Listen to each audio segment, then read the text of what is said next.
하나님은 영이시니 예배하는 자가 영과 진리로 예배할지니라. 다같이 묵상 기도 드리심으로 하나님 앞에 주일 예배를 드리도록 하겠습니다.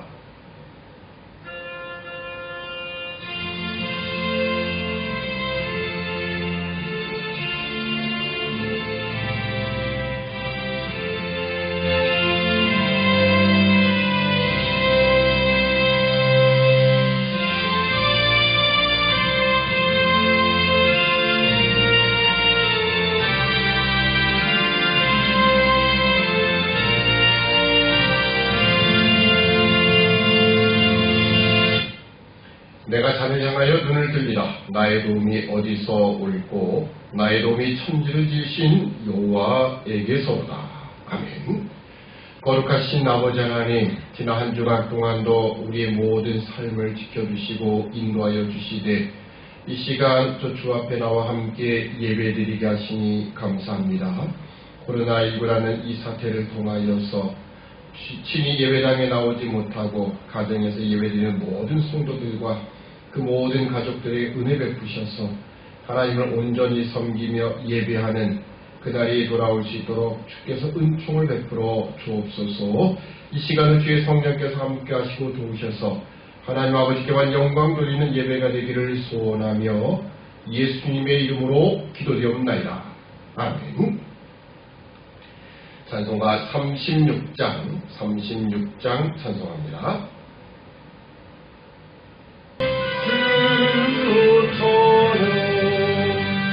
주님님 성도가 함께 주 앞에 엎드려 무궁한 노래 불러서 마녀의 도차려 무궁한 노래 불러서 마녀의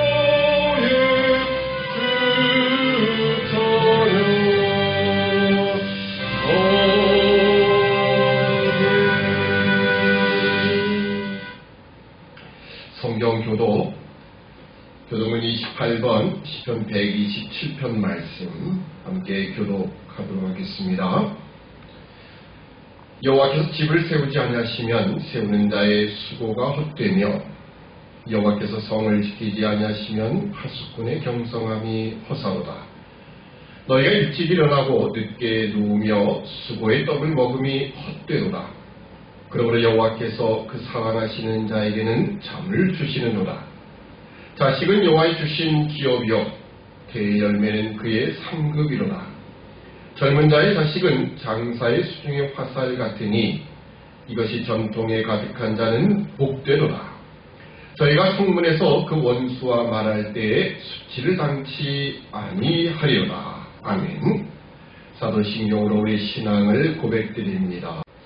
전능하사 천지를 만드신 하나님 아버지를 내가 믿사오며 그의 외아들 우리 주 예수 그리스도를 믿사오니 이는 성령으로 잉태하사 동정녀 마리아에게 나시고 본디오 빌라도에게 고난을 받으사 십자가에 못 박혀 죽으시고 장사한 지 사흘 만에 죽은 자 가운데서 다시 살아나시며 하늘에 오르사 전능하신 하나님 우편에 앉아 계시다가 저리로서 산 자와 죽은 자를 심판하러 오시리라. 성령을 믿사오며 거룩한 공예와 성도가 서로 교통하는 것과 죄를 사하여 주시는 것과 몸이 다시 사는 것과 영원히 사는 것을 믿사옵나이다. 아멘. 함께 기도드리겠습니다. 사랑의 아버지 하나님, 오늘도 거룩한 주일 예배로 각 가정에서 주 앞에 한 가족이 모여서 예배드리게 하시니 참으로 감사합니다. 코로나19라는 특별한 상황 속에서도 저희를 지켜 주시고 보호하여 주시는 그 놀라움의 사랑과 그 은혜를 기억하게 하시고 먼저는 우리가 우리 영혼을 대속하여 주시며 예수 그리스도의 그 의의 옷을 입혀주신 우리 하나님의 놀라운 사랑과 은혜를 늘 기억하며 좀 더 주님 앞에 충성된 모습으로 나아가는 우리 믿음의 백성 되기를 소원합니다. 오늘 우리가 하나님 앞에 거룩한 예배를 드리며 또 하나님께 영광 받으실 만한 찬송과 또 기도와 또 말씀을 듣는 이 시간이 되기를 소원합니다. 하나님 아버지, 우리가 세상을 살면서 세상의 짐을 통하여 우리가 여러 가지 욕심과 죄악에 붙들려 살 때가 얼마나 많이 있었는지요. 우리 모든 죄악된 모습들 주 앞에 고백하오니 십자가의 보혈로 정결케 씻어주시며 이제 나아가서 다시는 똑같은 죄를 범치 않는 믿음의 백성의 자리에 설 수 있도록 도와주시기를 원합니다. 하나님 아버지, 코로나19라는 이 엄청난 사태 앞에 우리는 안팎으로 많은 고난을 당하고 있음을 고백합니다.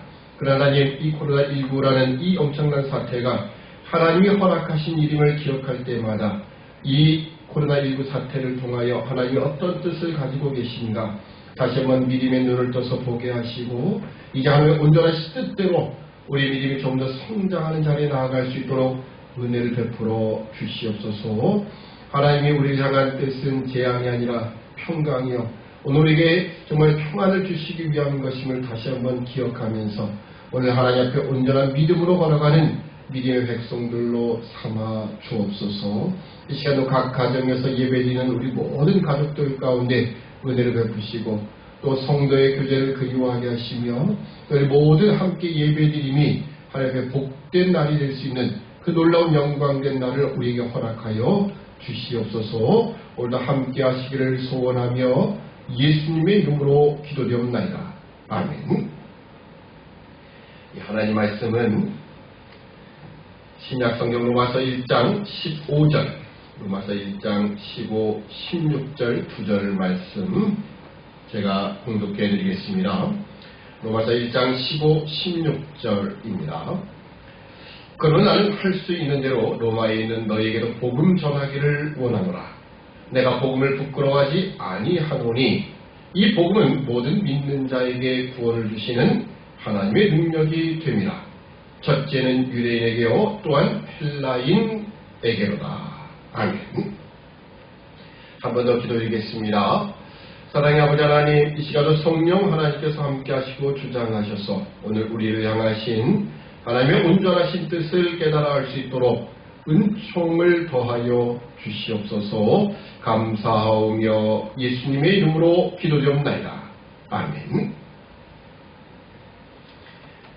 오늘 로마서 1장 15, 16절 말씀을 통하여서 코로나19 시대에 복음이 복음되려며 이라는 제목으로 같이 은혜를 나누고자 합니다. 오늘 로마서 1장 15, 16절을 읽었지만 사실 본문의 해석, 주례가 주된 목적은 아니고요. 사실 복음이라는 이야기를 하기 위해서 이 본문을 선택을 했습니다. 물론 신약 성경 안에 복음이라는 단어가 나오는 데가 참 많습니다. 그러나 일부러 이 로마서 1장 15, 16절을 선택을 했고요. 사도 바울이 고백했던 것처럼 내가 복음을 부끄러워하지 아니한다. 과연 오늘날 이 시대에 이런 말씀의 의미가 우리 안에 있는가? 오늘 본문의 말씀을 통하여, 오늘 또 말씀을 통하여 함께 은혜를 나누고자 합니다. 우선 복음이라 하면 그 복음이란 그 한자를 그대로 풀이하면 복된 소리다. 이것을 영어 성경이라든지 다른 표현, 또 우리가 헬라 원어의 의미를 본다면 좋은 소식이다, 기쁜 소식이다, 이런 의미입니다. 기쁜 소식, 복된 소식, 좋은 소식. 여러분, 사람마다 기쁜 소식을 기다리는 것, 이건 당연한 이야기 아니겠습니까? 만약 출산을 앞둔 산모와 가족들에게 건강한 아이를 순산했다라고 하는 이 소식은 아마 가장 기쁜 소식일 것입니다. 근데 아들을 보낸 부모에게는 아들이 건강한 모습으로 훈련을 마치고 첫 휴가를 나왔다는 소식, 이게 아마 가장 기쁜 소식일 것입니다. 늦게까지 혼인하지 않던 자녀가 결혼을 하게 되었다는 이 소식은 아마 부모님에게 있어서 가장 반갑고 기쁜 소식일 것입니다. 병원에 입원한 환자에게는 이제 병이 다 나아서 더 이상 병원에서 치료할 것이 없습니다. 이제는 퇴원해도 좋습니다. 라고 하는 이 의사의 소식은 아마 환자와 그 가족들에게는 가장 기쁜 소식일 것입니다. 그것 말고도 우리가 일상을 살아가며 대학을 합격했다는 소식, 취직했다는 소식 등 우리는 기쁨을 가져다주는 소식이 참으로 많이 있습니다. 여러분, 이 기쁨의 소식도 어떤 상황일 때 그 기쁨이 배가 될까요? 아마 그 이상 될 때도 있을 겁니다. 당연히 어렵고 더 힘든 상황일수록 이 기쁜 소식은 우리에게 그 기쁨이 배가 또 3배 그 이상의 기쁨을 가져다주는 소식이 될 것입니다. 예를 든다면 어렸을 때부터 모든 시험에서 전교 1등을 놓치지 않은 천재 소리를 듣는 아이가 수능을 보고 서울대 수석 합격을 했다라는 것은 물론 기쁜 소식이긴 하지만 그럴 수 있지, 뭐 당연한 건 아니야 라고 할 수 있을 것입니다. 그러나 한 번도 1등이 아니라 반에서 매일같이 매번 시험 때마다 꼴등을 하던 아이가 고3 때 갑자기 자기가 인생을 다르게 살아보겠다고 열심히 공부를 하더니 서울대에 합격했다라고 하는 이 소식은 아마 온 가족이 까무라칠 정도의 기쁜 소식일 것입니다. 배가 아파서 병원에 응급실 찾아갔더니 의사가 진단을 해보고 이것은 밥을 너무 많이 먹어서 잠시 소화불량입니다 라고 한다면 물론 본인은 뭐 큰 병이 아니니까 기뻐하겠지만 그다지 기쁜 소식은 아닐 겁니다. 그럼 만약 췌장암 말기의 환자가 병원에 실려갔다가 의사가 신기술이 나와서 이제 곧 수술하면 살 수 있다, 건강한 몸을 회복할 수 있다라고 말한다면 이건 아마 최고의 기쁜 소식일 것입니다. 이처럼 오늘 우리는 이 복음, 기쁜 소식, 좋은 소식이라는 것은 상황이 더 안 좋으면 안 좋을수록 그 기쁨은 배가 된다는 것을 알고 있습니다. 그러나 우리가 세상에서 가지는 모든 기쁨들을 가만히 보면 이 기쁨은 상황에 따라서 기쁠 수도 있고 안 기쁠 수도 있다는 겁니다. 또 그 상황이 지나고 나면 오히려 더 기쁜 소식이 아닐 수 있다는 거예요. 물론 자신이 췌장암에 걸렸다라면 췌장암을 고치는 신기술, 이거야 기쁜 소식이겠지만 췌장암에 걸리지 않은 사람에게는 그게 그다지 중요한 소식이라든지 기쁜 소식은 아닐 겁니다. 그래서 우리는 세상 속에서 가지는 기쁨은요, 그는 특정한 상황들, 거기에 해당하는 분들, 그들만이 가지는 기쁨이라 할 수 있습니다. 여러분, 서울대 수석 합격하는 그 기쁨, 뭐 다 누릴 수 있는 거겠습니까? 아마 우리 가운데 한 사람도 없지 않습니까? 물론 앞으로 나올 수는 있어요. 그렇지만 아주 특별한 상황일 뿐인 것입니다. 마찬가지로 세상에서 가지는 모든 기쁨들은 특정한 상황, 그것을 경험하는 사람에게만 특정된 겁니다. 반면에 오늘 성경은 영원한 기쁨의 소식, 영원한 좋은 소식, 이것을 우리에게 말씀하고 있는데 그것을 복음이다라고 이야기하는 겁니다. 이 복음이라는 이 용어는 원래 예수님 당시에는 왕의 귀환과 관련되어 있는 용어였습니다. 전쟁을 치러 나간 왕이 승리하고 돌아오는 그때 그 소식입니다. 이것을 좋은 소식, 복음이라 이렇게 이야기를 했습니다.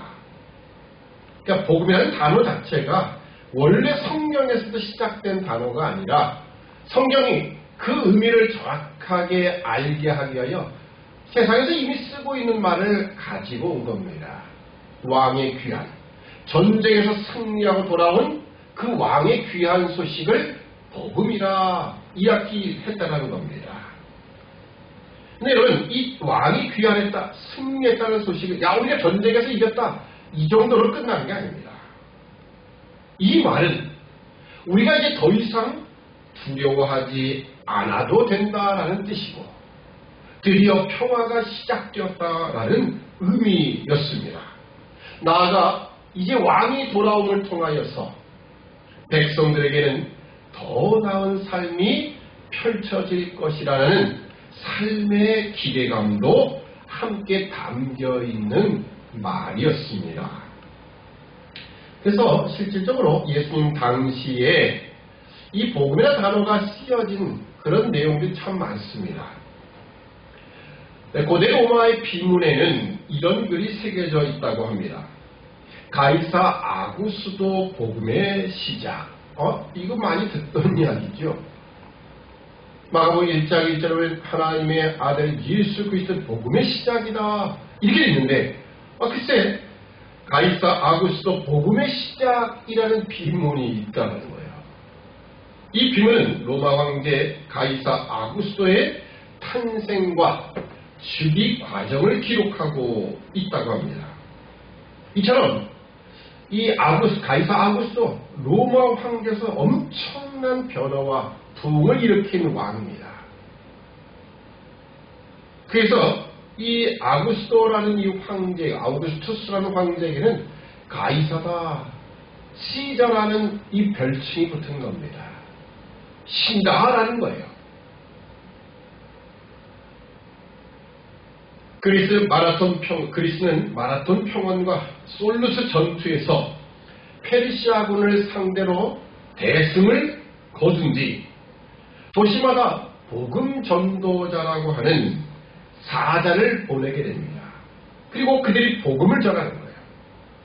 우리가 여러분을 위해 싸워 승리를 거두었어.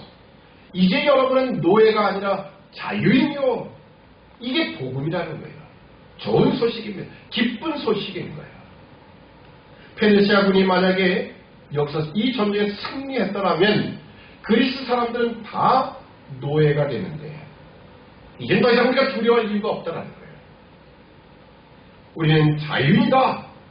이것이 기쁨의 소식이라고 하는 겁니다. 이처럼 복음이라는 말에는 우리의 삶을 바꾸는 영향력 있는 어떤 사건의 발생에 대한 소식입니다. 그리고 이 소식은 어떤 일이 시작되었으며 그 일로 인해 앞으로 어떤 일이 우리 앞에 펼쳐질 것인가라는 그런 기대까지 담겨져 있는 말입니다.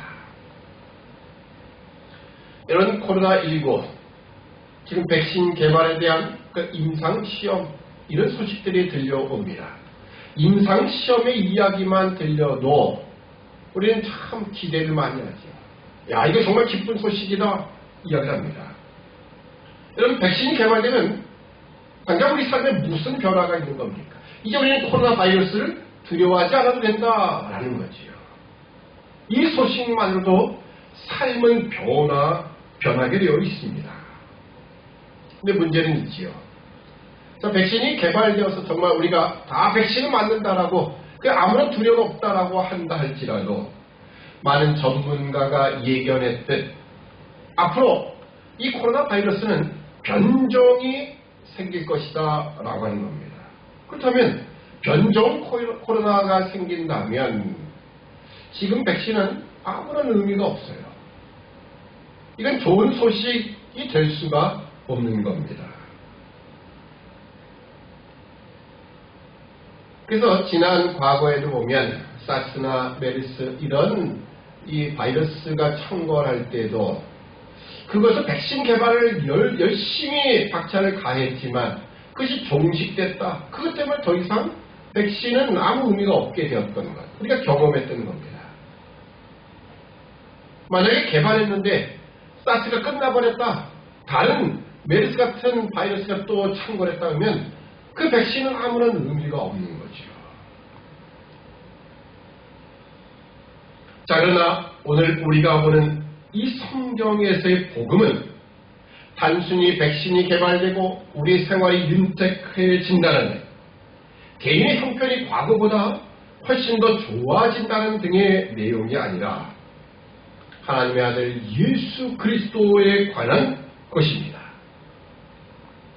이것은 가장 위대한 왕이 오셨다는 것이고, 어둠 속에서 빛이 비치기 시작했다는 것이며, 좌절과 절망 속에서 죽어가던 백성에게 구원의 길이 열렸다라는 소식입니다.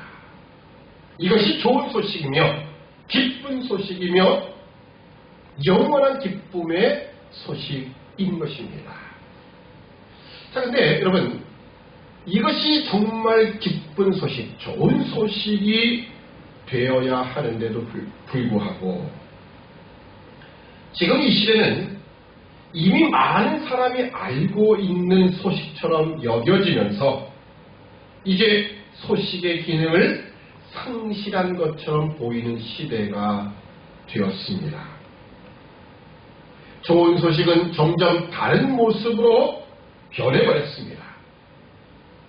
예수 믿으면 천국 간다라는 이 말은 좋은 소식이 아니라 이제는 식상할 정도가 되었고, 예전에는 영원 구원의 열정과 그로 인한 부흥이 이제는 교회 안에서 교회가 다른 것을 자랑할 만한 것들, 이것들로 복음의 자리를 대신 채워가고 있다는 것입니다.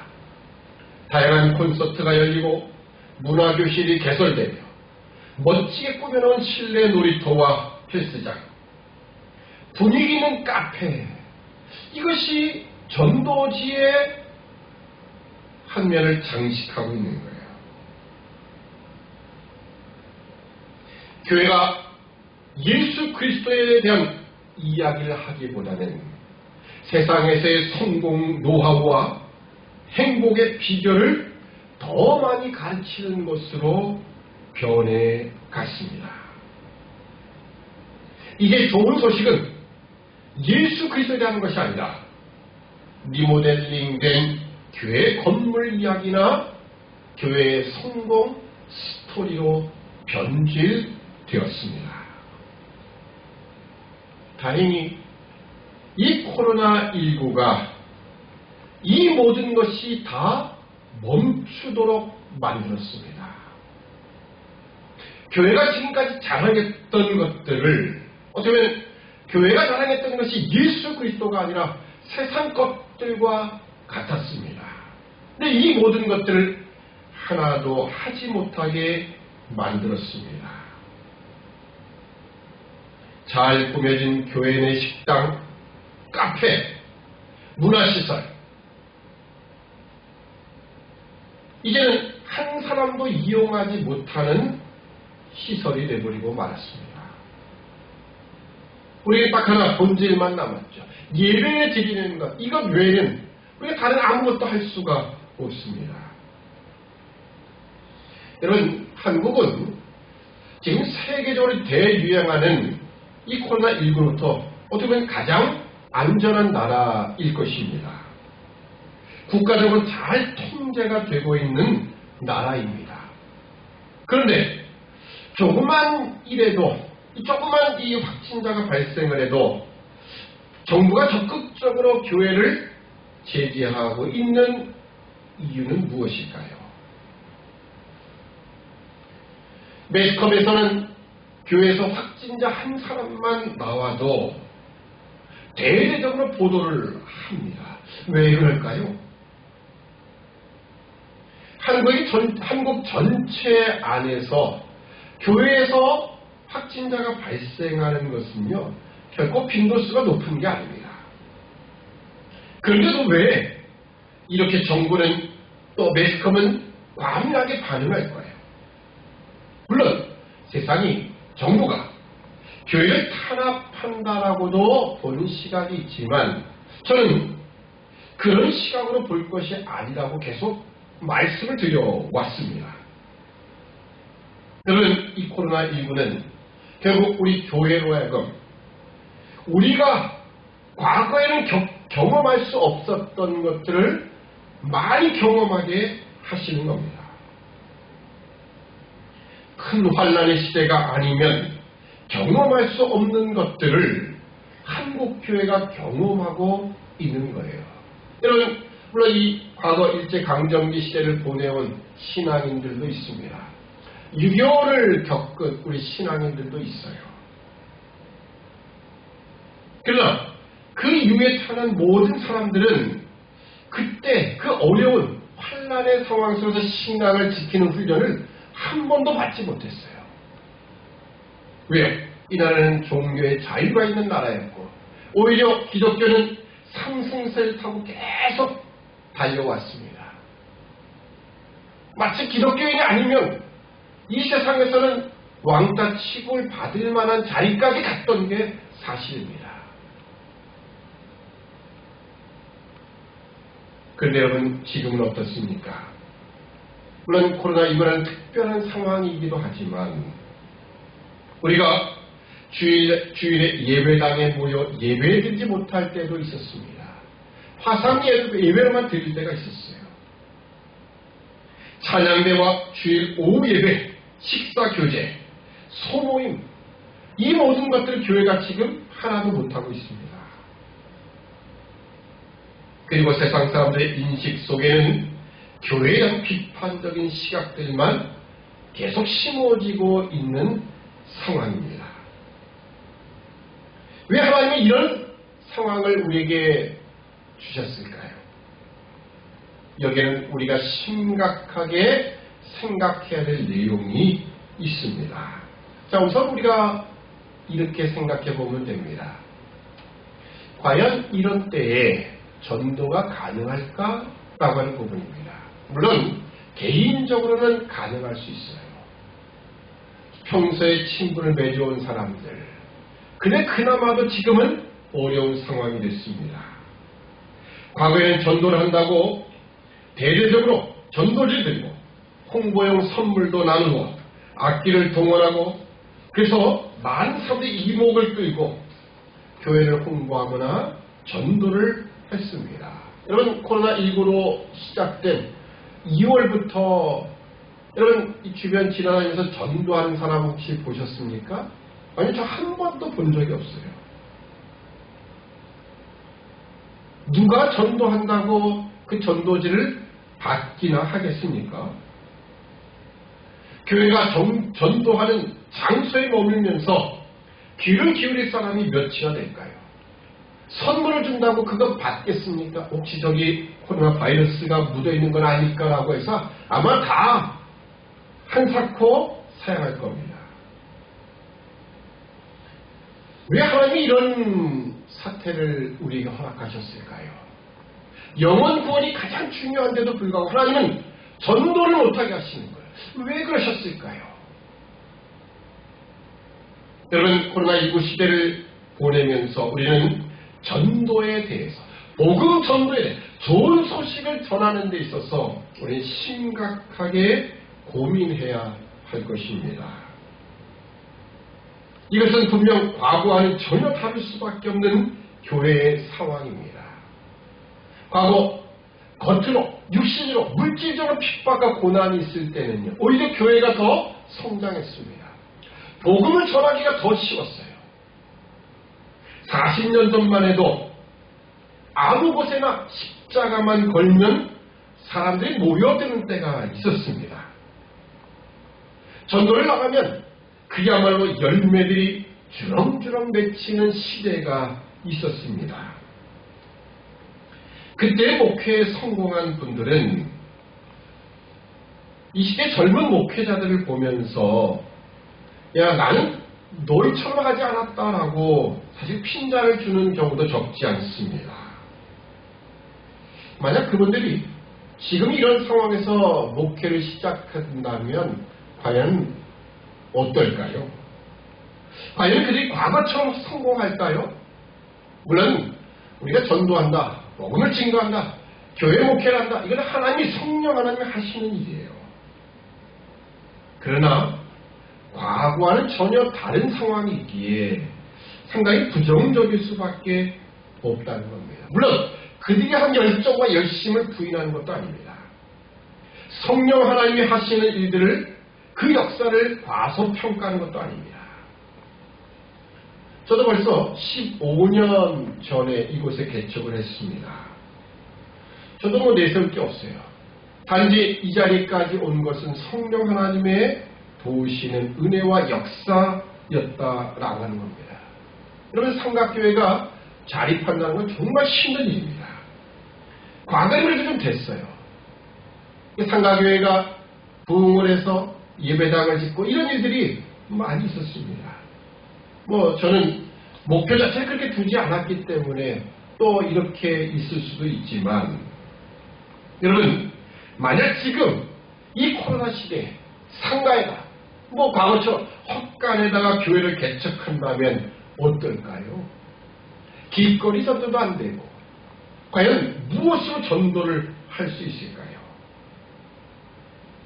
물론 제가 지금 하는 이야기는 상당히 부정적인 이야기고 인간적인 생각을 하는 이야기라 할 수 있을 것입니다. 그러나 이렇게 이야기할 수밖에 없는 것은 그동안 한국교회가 복음의 본질적인 내용에서 벗어나 엉뚱한 것만을 붙잡고 왔다는 것을 지적하기 위함입니다. 과거 최건동 목사님은 예수 천당이었어요. 불신지옥입니다. 너무나 간단한 것 같고 너무 또 평합한 이야기처럼 보이지만, 여러분, 이건 절대 영원한 불변의 진리입니다. 예수 천당 불신 지옥인 거예요. 한국교회는 진정 기쁜 소식, 좋은 소식은 제쳐놓고 엉뚱한 것을 가지고 자랑을 붙잡고 있었습니다. 내 영혼이 죄악으로 말미암아 영원한 지옥 형벌의 자리에서 이제 예수 그리스도 그 왕이 오심을 통하여 내가 천국을 가게 되었다. 멸망받을 사탄의 자식의 자리에서 이제 하나님의 그 자비로 하나님의 자녀가 되었다. 이 기쁜 소식. 그런데 교회는 이것을 아무 짝에도 쓸모없는 싸구려 소식으로 만들어 버렸습니다. 왜요? 물론 예수께서 증거 안 했다는 게 아닙니다. 십자가를 증거 안 했다는 게 아니에요. 그러나 정작 중요한 건 뭐냐? 우리가 예수가 아니었더라면, 하나님 예수를 보내시지 않았더라면 우리가 처해야 될, 우리가 맞이해야 될 상황이 뭔지를 우리는 적실하게 보여주지 않았다는 거예요. 여러분, 오늘 말씀 제목이 복음이 복음되려면이에요.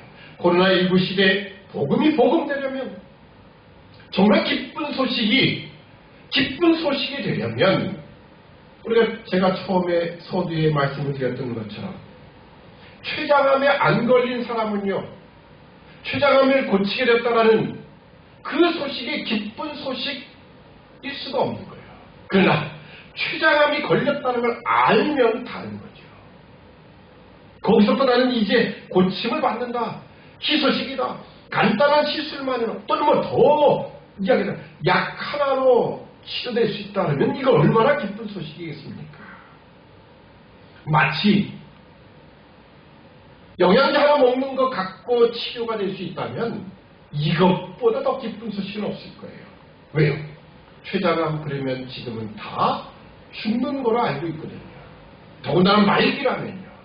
췌장암은 말기가 되기 전까지는 결코 발견되지 않는데요. 그게 얼마나 죽음이 가까운 것입니까? 그런데 거기서부터 내가 살 수 있다, 구원받는다라면 얼마나 기쁜 소식이겠습니까?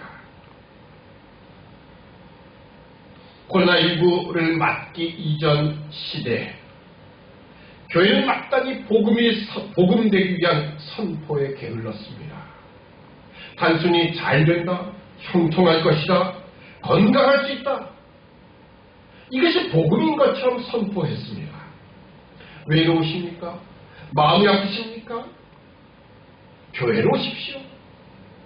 교회가 마치 심리상담 치료소 역할을 하고 그것이 복음인 줄 알았습니다. 시간이 남고 돈이 남는 사람들에게 취미 활동을 하고 레저 스포츠 동호회를 만들어주는 구심점을 하는 것, 그것이 교회요. 복음 활동이라고 착각했습니다. 그러나 아닙니다. 이제는 분명히 변해야 됩니다. 바뀌어야 됩니다. 복음의 본질로 돌아가야 되는 거예요. 복음이 되려면 반드시 선포해야 될 것이 있는데 그것은 바로 하나님의 진노입니다. 로마서 1장 18절을 보면 하나님의 진노가 불의로 진리를 막는 사람들의 모든 경건치 아님과 불의에 대하여 하늘로조차 나타나니. 아멘. 여러분, 과연 교회가 이 세상을 향해, 이 죄악된 세상을 향해 하나님의 진노를 선포했나요? 기껏 해봤자 정치 권력에 야합한 사람들, 정부를 향하여 그런 이야기를 했지요. 여러분, 그건 아닙니다. 정말 예수 그리스도를 소개하기 위하여, 그 복음을 복음되게 하기 위하여 죄악 가운데 있는 그들에게 하나님의 진노와 심판을 선포했느냐라고 하는 겁니다. 마치 하나님이 요나 선지자에게 니느웨 가서 40일 지나면 이 성이 무너진다라는 것을 선포해야 되는 것처럼 말입니다. 지난 시절 교회는요, 어떻게 하면 세상에서 우리가 예수 믿는다는 것 때문에 더 잘 사는가, 어떻게 더 많은 세상의 복을 누리는가, 이것만 외쳤습니다. 혹시라도 십자가를 외쳤다 할지라도 그 은혜에 감격하여 회개하고 하나님께 이거 바쳐라, 그리고 그렇게 하면 더 잘 된다, 이것 외에는 없었던 게 사실입니다. 여러분, 코로나 바이러스는요 당연히 오게 된 것입니다. 하나님이 보내실 수밖에 없는 거예요. 왜요? 우리가 지금껏 얼마나 잘못 달려왔는가. 오늘 복음의 본질을 우리가 지금 다시 한번 확인하게 하기 위하여 하나님이 코로나 바이러스를 보내신 거예요.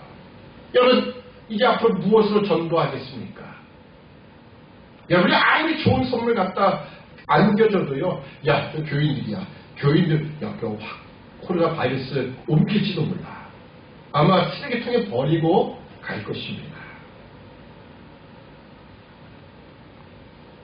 교회 가면 삶의 문제가 해결되고 행복해집니다. 그렇게 과거에 전도했던 것.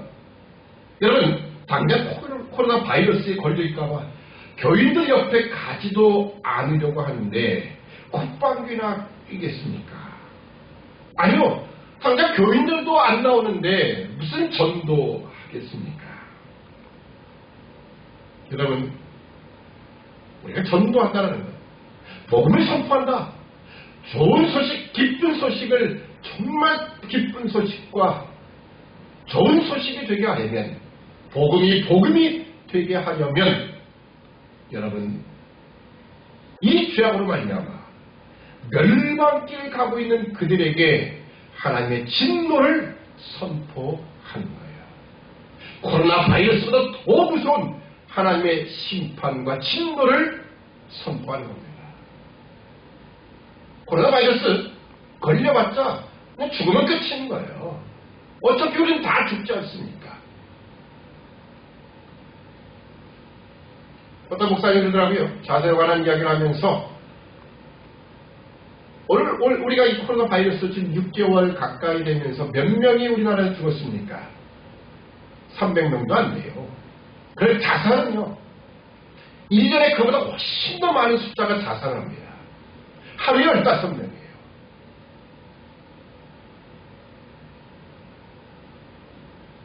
뭐 그것 말고는 교통사고 또 다른 질병으로 노화기로 죽는 사람들 얼마나 많습니까? 하나님 아버지, 그런 모든 것들 속에서 오늘 과연 우리는 진정한 복음을 전파하고 있는가? 우리는 세상을 향하여 하나님의 진노를 선포하는 거예요. 그리고 거기서 예수 그리스도의 복음을 외쳐야 하는 겁니다. 요나가 40일이 지나면 이 성이 무너질 것이다 라고 외쳤을 때 오히려 그 성에 있는 왕으로부터 저 백성들 평민들까지 그리고 더 낮게는 짐승들까지도 회개의 모습으로 나아가지 않습니까? 경비한 모습을 취합니다. 그로 인해 하나님의 심판이 내려지지 않았지요. 오늘날 이 시대에는 교회가 이 메시지를 선포하지 않습니다. 그러면 누가 교회에 나오겠느냐라고 하는 거예요. 그러면 여러분, 코로나19 시대, 우리가 이 시대를 겪으면서 우리가 무엇을 선포하면 그들이 교회로 나오겠습니까? 그들이 어떤 말을 들으면 교회로 나오겠습니까? 교회는 방역을 철저히 하니 절대 코로나 바이러스에 걸리지 않습니다. 천만에요. 교인들도 안 나오는데 그 누가 나오겠습니까? 이제는 그 어떤 방법으로도 전도는 불가능해졌습니다. 오직 하나, 복음의 본질로 돌아가는 것입니다. 이 세상은 죄악으로 인해 하나님의 진노를 받을 수밖에 없으며 하나님의 심판을 면할 수밖에 없음을 선포해야 합니다. 그리고 거기서부터 예수 그리스도를 통한 구원의 은혜, 구원의 복음을 전해야 할 것입니다. 우리가 복음의 본질로부터 너무 멀리 떨어져 왔기에, 그러면서도 우리가 알지 못하고 있기에, 깨닫지 못하기에 하나님은 본질로 돌아가라고 교회를 위해 코로나19를 허락하신 것입니다. 저는 이미 코로나19에 관하여 이 고난을 주신 하나님의 이유가 뭘까? 하나님 우리에게 주시고자 하는 것은요, 재앙이 아니요 평안입니다. 마치 욥에게 그가 귀로 듣기만 했던 신앙에서 눈으로 보는 신앙으로 바뀌도록 하기 위하여 하나님은 고난을 주신 것처럼 오늘 교회로 하여금 기독교 복음의 본질로 돌아가도록 하나님이 우리에게 이 코로나19를 허락하신 겁니다. 여러분, 기독교의 본질은 복음입니다. 예수 그리스도의 복음이에요. 왕이 오셨다. 이제 이분이 오심으로 우리는 이제 바뀌게 되었다. 변하게 되었다.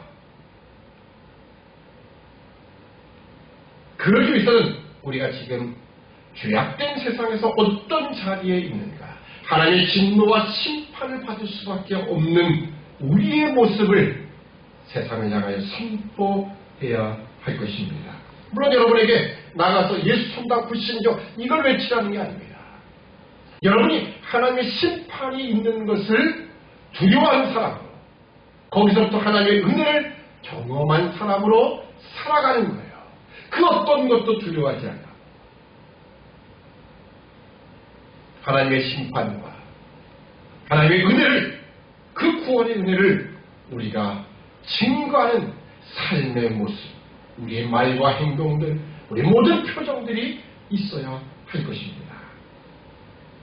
코로나19 시대 복음이 복음되려면 하나님은 분명히 오늘날 우리로 하여금 교회가 복음의 본질로, 기독교의 복음의 본질로 돌아오라 하나님은 메시지를 주십니다. 이 메시지 앞에 다시 한번 여러분이 우리의 복음이 어디서부터 시작되었으며 어디로 가야 되는가를 다시 한번 확인하는 우리 믿음의 백성 되어야 할 것입니다. 기도하겠습니다.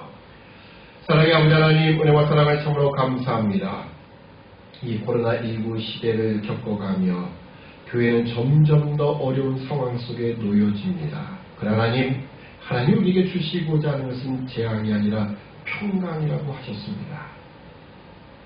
장래의 소망을 주기 위한 이 하나님의 놀라운 계획과 섭리 앞에 이제 우리가 복음이 무엇인가? 정말 기독교 복음이 왜 복음이 될 수 있는가? 라고 하는 이 본질적인 문제로 돌아가서 우리의 죄악으로 말미암아 영원한 하나님의 진노와 심판을 받을 수밖에 없었던 자리에서 이제 하나님의 그 놀라운 사랑과 은혜로 예수 그리스도께서 이 땅에 왕으로 오심으로 나를 위한 십자가에 달려 죽으심을 통하여 이제 모든 죄악의 문제가 해결되며 이제 하나님의 자녀로 영원한 영광과 기쁨을 누릴 수 있다는 이 좋은 소식, 이 기쁨의 소식을 이 세상 앞에 증거하기를 소원합니다. 하나님의 진노와 하나님의 심판을 우리가 보이게 하시며 거기서부터 하나님의 구원의 놀라운 은혜를 다시 한번 나타내 부족함이 없는 우리 모든 믿음의 백성들로 삼아 주옵소서. 감사하오며 예수님의 이름으로 기도드리옵나이다. 아멘. 찬송가 200장 찬송합니다. 반주기가 고장이 나서 그냥 육성으로 반주 없이 제가 함께 찬송하겠습니다. 찬송가 200장입니다. 주의 피로 이룬 샘물 참 깊고 넓도다. 구원하는 그 신능력 더 찬송할지라. 찬송하세 주의 보혈 그 샘에 지금 나가 죄의 깊이 빠진 몸 그 피로 씻어 맑기에 죄악 세상이 김으로 거룩한 길 가는 나의 마음 성전 삼고 주께서 계시네. 찬송하세 주의 보혈 그 샘에 지금 나가 죄의 깊이 빠진 이 몸 그 피로 씻어 맑기에 주 예수를 깊이 아는 놀라운 은혜. 하늘나라 즐거움이 매일 새롭도다. 찬송하세 주의 보혈 그 샘에 지금 나가 죄의 깊이 빠진 이 몸 그 피로 씻어 맑기네. 아멘. 예, 감사합니다. 우리 교회 소식 함께 보도록 합니다. 우리 가족들과 함께 인사 나누시죠. 말씀을 전파합시다. 예, 감사합니다. 코로나19 방역수칙을 잘 지키는 교회가 되겠습니다. 교회에서 확진자가 나오는 그 모습을 보면 아직도 우리가 방역수칙을 제대로 지키지 않는 교회들이 있다는 증거입니다. 협조할 건 협조해야죠. 그리고 나서 우리가 또 요구할 걸 하는 겁니다. 우리가 잘 이 방역수칙을 지키는 그런 교회가 되어야 될 것이고요. 또 말씀과 더불어서 우리가 이제는 복음을 전도하는 방식 자체가 달라야 돼요. 본질이 달라야 됩니다. 원래 모습으로 가야 돼요. 우리가 그것을 꼭 기억하길 바라고요. 특히 휴가철이 시작되었는데 과연 휴가철을 어떻게 보낼지 우리는 장담할 수는 없습니다. 특히 안전 및 코로나 방역에 주의를 기울이시고 힘써 주시기 바랍니다.